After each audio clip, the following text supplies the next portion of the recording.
Margarida, o que é que vamos fazer a estas coisas todas que andamos a acumular em vida? Se vivesses no Antigo Egito, saberias, levavas tudo contigo para a vida eterna após a morte. Eu acho que prefiro viajar com menos peso. Do Avesso, um podcast sobre moda, com Margarida Brito Paes e Maria Ramos Silva. Os egípcios foram das civilizações que melhor souberam cultivar o luxo, estimando objetos materiais que ainda hoje prezamos, como grandes casas, o ouro, as roupas. E claro, tudo isto era um privilégio exclusivo do faraó, da sua mulher e de uma elite muito particular. Bem sei, consta que até inventaram os frascos de vidro para proteger os perfumes. Mais luxuoso que isto é difícil. Bem, e se eles soubessem ao preço a que estão os perfumes também, hoje? Nada baratos. Olha, mas aqui é que cheira o mercado do luxo hoje. Há muitas coisas que se mantêm atuais, que têm a ver com raridade, escassez, mas não é extraordinário como o conceito de luxo evoluiu ao longo dos séculos? Que o digam as especiarias na Idade Média. Uma simples refeição podia ser distintivo de classe e poder económico. Sim, com o iluminismo ali um pouco mais para a frente, o mercado livre ampliou as oportunidades para o luxo. Um economista desta era, um senhor muito conhecido, David Hume, escreveu mesmo of luxury, mas atenção porque distinguia entre o luxo bom e o luxo mau. O bom, claro, tinha a ver com conhecimento, elevação artística, ou seja, mais livros, quadros, progresso intelectual, não tanto bens materiais. Mas, como sempre, acessível apenas a uma minoria. Sim, uma elite sempre. No século XIX, o verdadeiro luxo era fazer um grand tour, viajar no Expresso do Oriente, ter peças incríveis de arte e mobiliário, pratas e porcelanas, roupas, joias maravilhosas.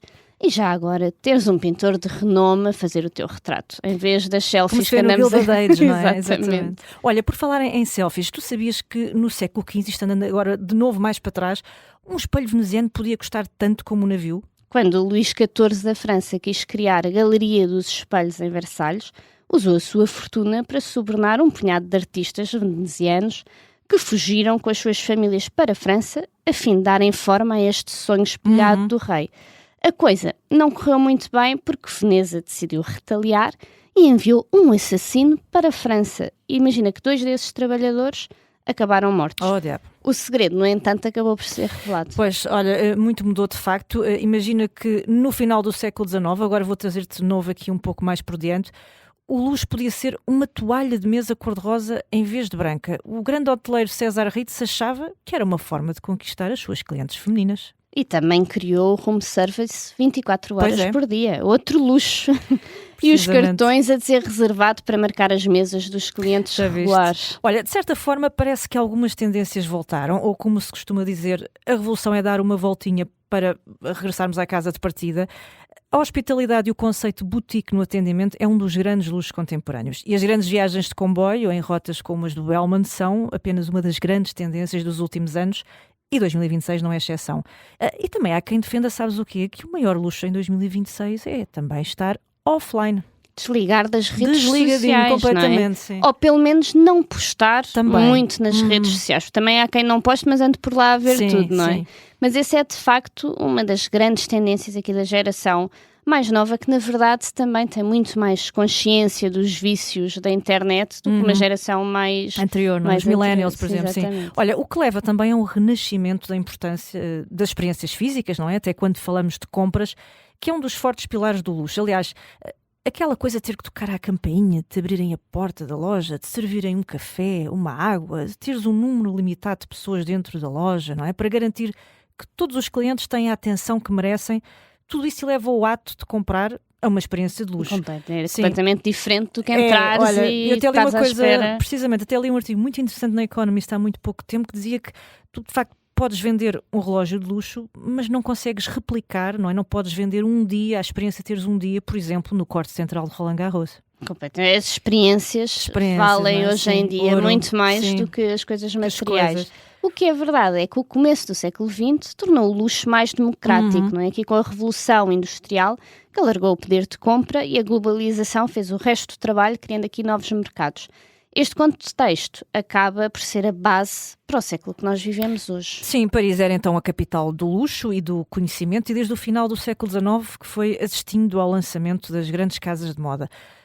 Muitos deles são nomes esquecidos de alta costura, como a Madeleine Vionnet, a Madame Grès, a Jeanne Lanvin, Mas temos também uma série de marcas que vão surgindo século adentro e que se mantêm referências no setor, como a Chanel, a Balenciaga, a Hermès, a Yves Saint Laurent ou Christian Dior, claro, não é? Sim, esta semana, aqui com a Semana de Alta Costura de Paris, até tivemos um belo extra desse passado da Dior. Precisamente, sim. Quando vimos a Paulette Boncourt a assistir à estreia de Jonathan Anderson na alta costura da marca. Sim, na verdade é uma senhora já com uma idade muito avançada, não é? Ela trabalhou no ateliê de Christian Dior em 47, imaginem, e ali estava com a sua carteirinha Dior, claro, pendurada no pescoço para conseguir descer Acho bem que vai as virar escadas. tendência. Vai ser absolutamente tendência. Quem também estava na fila da frente era John Galliano, não é? Ele que dirigiu a casa entre 96 e 2011 e imprimiu o devido dramatismo e teatralidade. Sim, que luxo ter Isso Galliano luxo, ali, não Isso é é? luxo, sim. Sendo que o Jonathan Anderson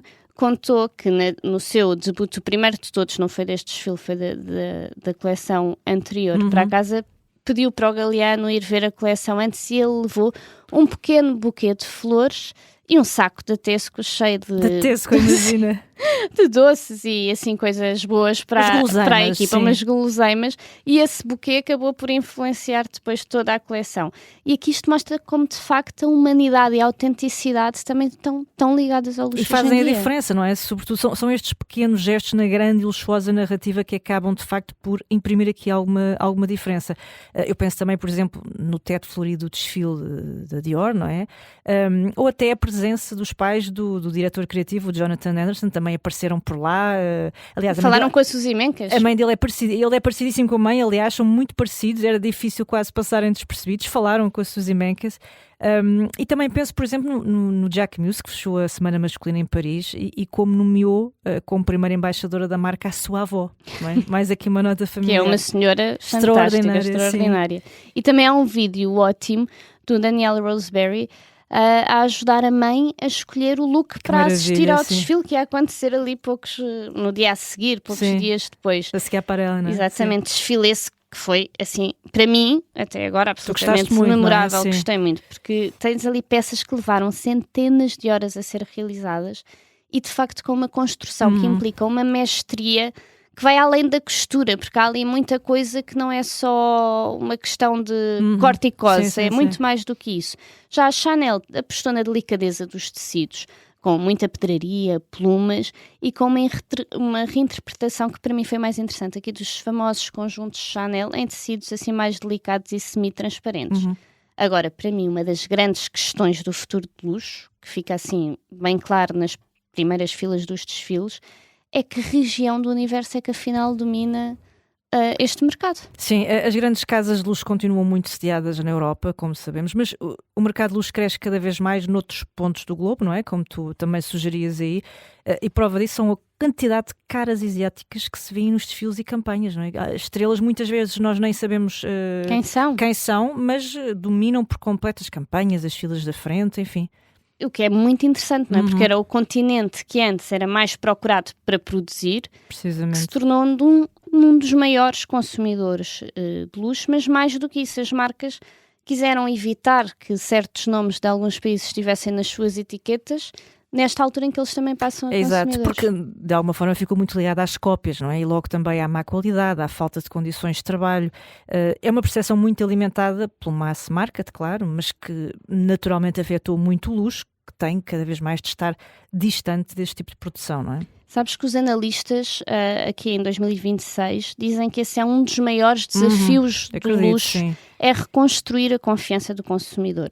Até porque os preços aumentaram bastante neste mercado e os clientes querem garantias de que estão a pagar por qualidade, mas também exclusividade, boas condições de trabalho, processos artesanais. Sim, isso não são detalhes, não é? Com milhares de anos, muitos destes processos, como os bordados, a cestaria, o trabalho do couro, nas suas mais diversas formas, não é? Pintura manual, tecidos, etc. Tens uma série de coisas que são valorizadas. Sim, Margarida, é aqui que as redes sociais entram como um pilar fundamental para mostrar esse lado da marca, não é? Os vídeos que mostram as peças a serem feitas são uma parte fundamental do conteúdo online das marcas de luxo, não é? Aquilo já não é possível ignorar esta parte. Sim, muitas vezes até essas marcas que surgem nesses vídeos de savoir-faire são peças de desfile que acabam por nem ser disponibilizadas nos sites das marcas, mas que o que é facto é que imprimem essa ideia de artesania e de valor justo.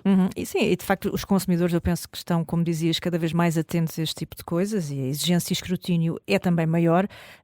Veja-se o caso recente de marcas como Prada, Dolce & Gabbana, Versace, Missoni, Ferragamo, enfim. O ponto aqui já nem é se a produção é feita na Ásia a baixo custo e se depois fazem os acabamentos à Itália para fazerem render o Made in Italy, como muitas vezes também acontece, não é? Em alguns casos. Mas supostamente multiplicavam-se oficinas em solo italiano onde trabalhavam em condições desumanas, operários chineses, paquistaneses, portanto a fabricar por tudo e meia peças que depois chegam ao mercado não sei quantas vezes mais caras e lá está, como tu dizias, com qualidade duvidosa, não? Por isso é que as marcas têm de ir cada vez mais a fundo na questão e ter mais controle na sua cadeia de produção. E isso implica ter programas de formação dentro de portas. Por exemplo, a Dior criou uma nova divisão industrial aqui no final de 2024 para centralizar a supervisão de fornecedores e oficinas. E depois tens marcas como a Van Cleef, a Bulgari, que estão a abrir as suas escolas de joalharia também ao público. Para as pessoas verem. Para mostrar como de facto ensina estas competências de forma interna e também para inspirar aqui uma nova geração a querer seguir este ofício. Olha, eu gostava de saber quando é que podemos enterrar de vez a expressão quiet luxury, não só porque eu não gosto muito, até porque não tem sido nada praticado. Aliás, o luxo, ou o suposto luxo, mostra-se cada vez mais ruidoso, quando tinha sobretudo a ver com descrição, círculos restritos e sobretudo não dá por aí a ostentar, não é? Sim, isso também lembra aqui um tempo em que se herdava roupa e acessórios, pelo menos entre quem podia, uma vez que as peças tinham bastante qualidade e eram feitas para durar de geração em geração, não é? Por outro lado, o novo dinheiro traz uma afluência que permite aceder a peças também que antes só estavam ao alcance de poucos. Sim, olha, curiosamente, a alternativa atual, muito em voga, é procurar luxo em segunda mão, não é? Pelo menos quando falamos de, lá está, bens materiais. Se não há nada no armário dos avós ou dos bisavós, pode ser que haja numa feira com boas oportunidades, em plataformas de revenda premium ou leilões para algo mais seleto, quem sabe, talvez se encontre alguma coisa interessante. Sim, são ótimas opções e o que é facto é que o mercado de segunda mão está a ganhar uma relevância tal que o mercado como mercado alternativo para os bens de luxo, não é? Até as próprias marcas estão a começar a levar esta forma de venda para dentro de portas. Também de forma a controlarem os preços, lá está. A narrativa associada à marca, que também é muito importante, não é? Eles serem eles conseguem que vendem e serem eles que controlam. E isto tem benefícios para a própria imagem da marca. Isto era uma coisa impensável há uns anos atrás. Mas, de facto, este canal pode ser um novo canal de entrada, como eram antigamente os perfumes, para um novo consumidor. É verdade. Transmite esta ideia de herança e durabilidade, de circularidade e pode até funcionar para incentivar consumidores antigos a irem renovando os seus artigos mais desgastados. Estás sempre ali no círculo da marca, não é? Não Existem já marcas a fazer isso, a incentivar os seus clientes a venderem-lhes, revenderem-lhes, neste caso, as suas carteiras mais antigas, por exemplo, e recebem vales para adquirir novos modelos. Sim, aquilo não sai dali. Olha, existem até peças que ganham valor com o tempo, como sabemos. Por exemplo, o preço médio de venda da coleção Alhambra da Van Cleef & Arpels subiu 20% entre 2021 e 2025, imagina, no The Real. E já no eBay, os preços globais de revenda de uma carteira com a marca Adidas, Miu Miu, subiu 43% entre janeiro e maio de 2025. Extraordinário, não é? E olha, enquanto estavas aqui a falar disto, recebi uma notificação de baixa de preço telefone. E não posso distrair-me nas compras. Não, tu vai antes que isso vou. Até para a semana, Até Margarida. para a semana.